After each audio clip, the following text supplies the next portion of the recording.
Сәлем достар, сендермен бірге мен Нұрзаман. Бүгінгі видеода мен шың қаққан қуыршақтар туралы көрсететін боламын. Ал ендеше кеттік.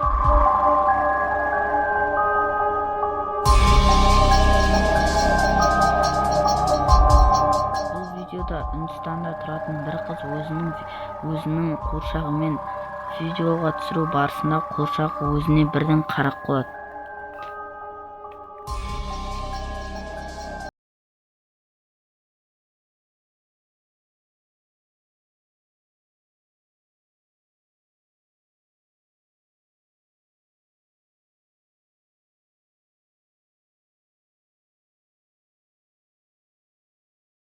Әйтеуір осы қуыршақты бәрі шайтан қуыршақ деп атап кеткен, өйткені бұл адамнан көз алмай қарап тұрады және оның қарауы өте қорқынышты.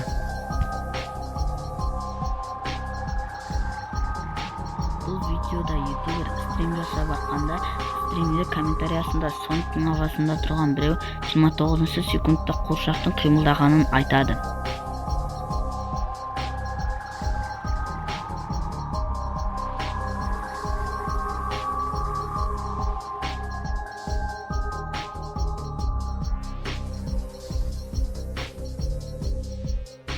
Бұл видеода қыз үйіне камера қойып, сол камерадан өзінің ұйықтап жатқанын көргенде, оның ойыншық аюы өзінің үстіне домалап мініп кетеді.